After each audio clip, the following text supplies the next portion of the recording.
They found him on his knees in the rain, the most feared man in the city, begging a woman in a stained apron to save his life. But to understand how a mafia boss ended up broken before a maid, you must hear what happened 3 days earlier, when he made the worst mistake of his entire criminal career. Let me tell you about Marco Vitelli, a name that made grown men tremble. He controlled half the city's underground empire, casinos, shipping, protection rackets. His mansion stood on the hill like a crown, marble floors so polished you could see your soul reflected back. Elena Santos cleaned those floors.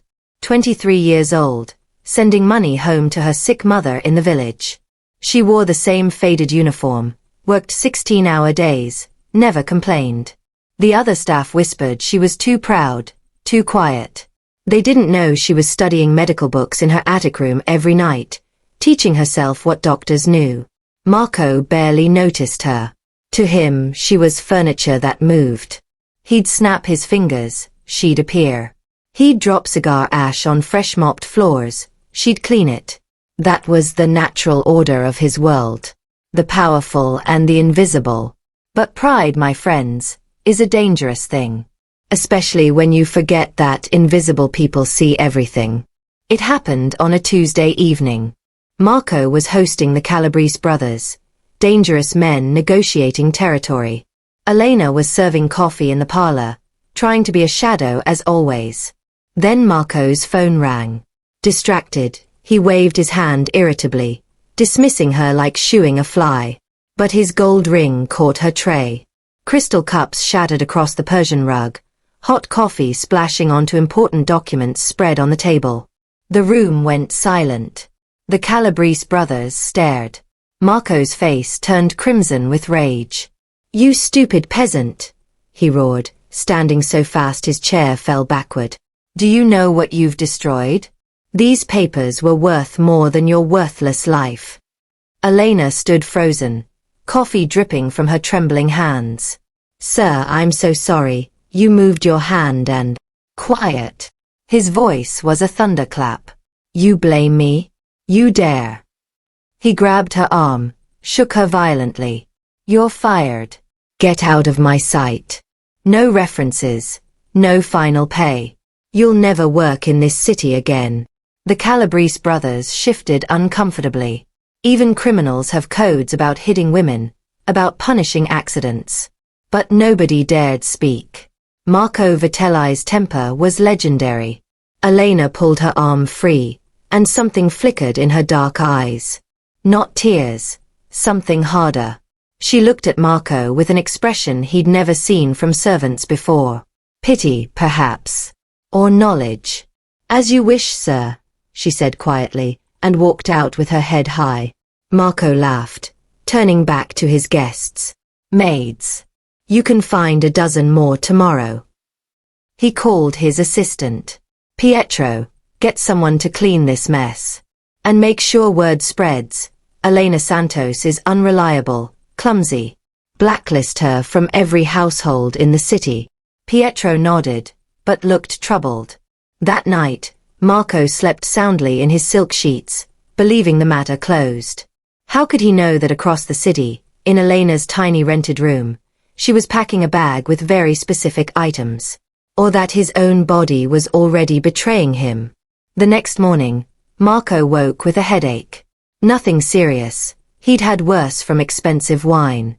He took aspirin, went to his office, shouted at his lieutenants about the weekly collections. Business as usual.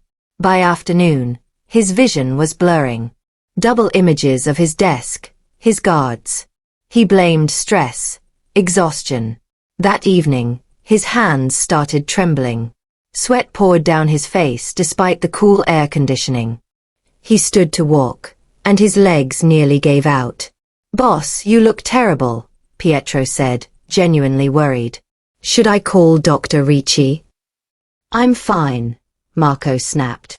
But he wasn't. His heart was racing, hammering against his ribs like it wanted to escape.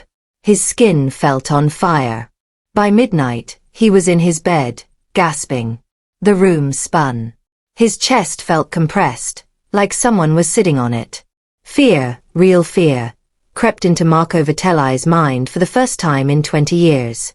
"Doctor," he whispered. "Get the doctor now." Dr. Ricci arrived at dawn, his hands shaking as he examined the most dangerous patient in the city. Blood tests, heart monitors, temperature checks. The results made his face go pale. "Mr. Vitelli," he said carefully, "you've been poisoned. Something rare, sophisticated. It's attacking your nervous system, your heart. If we don't identify the exact compound within 48 hours, the damage becomes permanent. Your heart will fail." Marco's eyes went wide. Who would dare? In his world, poison was the weapon of cowards and women. His mind raced through enemies, the Calabrese brothers, the Russians he'd refused. But his food was tested, his wine checked. His security was impenetrable. "There's more," Dr. Ricci said, voice barely above a whisper. "This poison, it's not something you can buy. Someone made it by hand, from plants. Whoever did this has serious medical or botanical knowledge. This is expert work." Pietro, standing in the corner, suddenly went rigid. His eyes widened. "Boss," he said slowly, "when did you start feeling sick?" "Yesterday morning." "Why?" Marco demanded, but Pietro was already pulling out his phone, scrolling frantically. "The maid. Elena. The one you fired." Pietro's voice was urgent now. "Boss, I did what you asked. Ran a background check to blacklist her. But I found something. Her father was Rafael Santos." The name meant nothing to Marco. So, Rafael Santos was the pharmacist in the village of San Miguel. "Until your drug shipment went through there 5 years ago. You remember? The truck accident, the chemicals leaked into the water supply. 16 people died. Rafael Santos and his wife were among them." Marco's blood ran cold. The San Miguel incident. He'd paid off local officials, buried the investigation. Just business. He'd forgotten about it entirely. "Elena studied under her father," Pietro continued, hands shaking as he read. "She knows plants, medicines, compounds. And boss, she served your coffee every single morning for 6 months." The room tilted. Not from poison, from realization. She'd been there all along. Invisible. Watching. Waiting. Planning. Marco tried to stand, but his legs buckled. "Find her. Find her now. Every man, every contact. I want Elena Santos brought to me immediately." His organization mobilized. 50 men spreading through the city. They went to her room, already emptied. Her landlord said she'd left yesterday, no forwarding address. They checked bus stations, train terminals, the harbor. Nothing. Elena Santos had vanished like smoke. Hours passed. Marco's condition worsened. His vision darkened at the edges.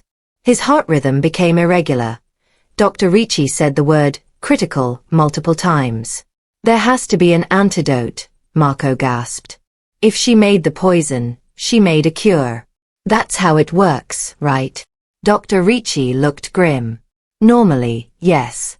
But without knowing the exact compounds." He trailed off. Marco had built an empire on fear and power. He'd ordered deaths, destroyed businesses, crushed anyone in his path. Now his own body was a prison, and only one person held the key. A maid. A woman he'd humiliated. A ghost he'd created. By the second night, Marco could barely breathe. His skin had taken on a grey pallor. Dr. Ricci said quietly to Pietro, "Maybe 12 hours left. His organs are shutting down." Pietro was frantic. "Boss, maybe if you apologized. Publicly. If we could get word to her somehow." "I don't apologize," Marco whispered, but his voice had no strength left. "Then you'll die," Pietro said flatly. "Your pride will kill you." At midnight, rain began to fall.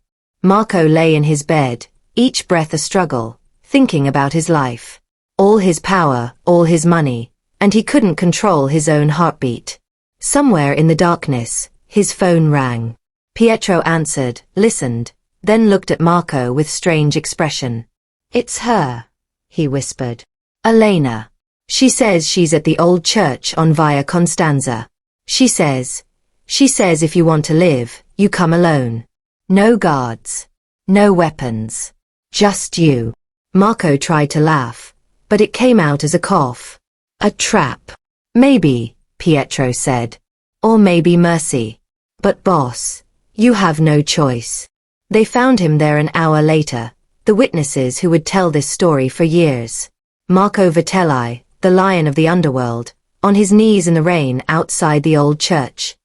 His suit was soaked, his face was ash-gray, and he was looking up at a young woman in a simple dress holding an umbrella.